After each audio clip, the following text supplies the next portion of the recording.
mas o Estado interferiu no bom sentido, ou seja, liberalizou, deixou andar, é apenas o regulador, mas finalmente percebeu que o Estado tem que ter também uma presença maior. O futebol, não há contas, não há contabilidade dessa, eu não consigo dizer qual é o peso do futebol no PIB, ou qual é o peso do emprego, na geração de emprego no PIB, mas tenho a certeza que o futebol, em termos de geração de criação de marca, notoriedade do país, o que vai potenciar as exportações, que vai potenciar também o turismo, que vai expressar a notoriedade, deve ser muito mais, deve ser a principal atividade. Faz sentido que numa das principais atividades económicas do país, o Estado vira as costas e acha que é algo em que as entidades públicas não devam participar, em que os políticos não devam estar, e depois temos esta realidade informal em que o futebol e a política se cruzam todos os dias, têm interesses, e que permite que os políticos olhem para o futebol como não uma coisa que tem que ser olhada como uma atividade económica, tem que ter regras, desde logo de concorrência, de legalidade. E porque é que um político acha que no futebol pode tudo? É que um magistrado no futebol é o meu clube, portanto eu posso fazer uma leitura muito extensiva do direito, posso fazer uma leitura muito extensiva das regras, posso até beneficiar, eu não estou a prejudicar ninguém, estou a beneficiar o meu clube, e é uma espécie de mundo à parte, de uma máfia, não é? No pior sentido da palavra, que é o que existe. E eu disse, pois é que não, eu sempre achei exatamente o contrário, não. É uma atividade económica como qualquer uma outra, onde existe autorregulação, e ainda bem que existe autorregulação, portanto o Estado não precisa de sobre a matéria legislar, mas tem que ter o poder de controle, e se tiver necessidade de legislar, sim, e por isso se mexeram nas leis, embora eu acho que temos leis mais que suficientes, para a violência no desporto, para as práticas, lá está, para as práticas restritivas da concorrência, para posições de abuso dominante, tudo isso existe numa atividade económica que pelos vistos gera muito dinheiro, que pelos vistos emprega muita gente, que pelos vistos tem uma, todas elas são instituições de utilidade pública, portanto substituem o Estado em muita na atividade desportiva, tem uma importância fundamental no enquadramento na prática desportiva dos jovens, tem uma importância na representação do país, que estejam aos níveis das seleções, dos Jogos Olímpicos. Portanto, nunca percebi, interessa a alguns manter este Estado paralelo, onde jogam no limite das regras e muitas vezes para lá das regras, e que permite criar esta teia de interesses, que pelos vistos até na imprensa internacional já se chama um Estado dentro do Estado. E isto tudo acontece sem análise crítica, sem que as pessoas, e eu digo com pena, porque se começamos a pôr rostos aos problemas, vamos ver que depois aquela mesma pessoa, na sua atividade política, pugna por uma ação de acordo com a ética, de acordo com a lei, de acordo com as regras de uma concorrência saudável, e porque é que no futebol parece que todos estes critérios são postos de lado, porque é que um magistrado, eu não quero focar nos magistrados, porque eu sinto que os processos, lá está, a justiça também olha para o futebol de forma diferente.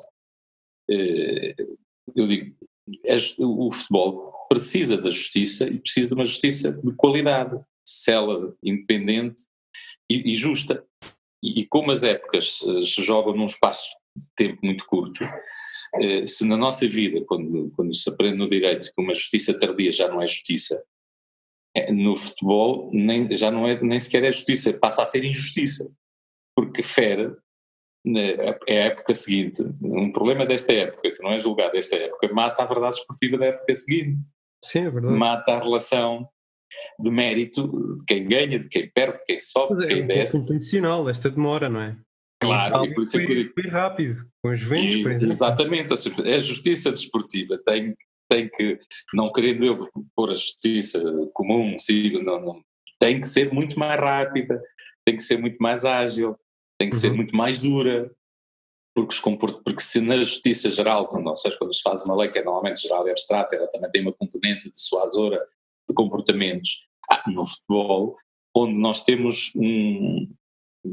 a própria atividade, a atividade é muito complexa, permite, de facto, eu diria, se nós quiséssemos ter uma verdadeira cultura de concorrência, onde a verdade esportiva, onde todos tenham que ter as mesmas armas, onde tem que estar todos em pé de igualdade, nós então precisamos ter aqui de facto uma cultura de concorrência saudável, para que uns não tenham vantagem. Claro, quem tem bons jogadores, quem tem mais dinheiro e compra melhores jogadores, tendencialmente tem mais sucesso, e isso é do seu mérito.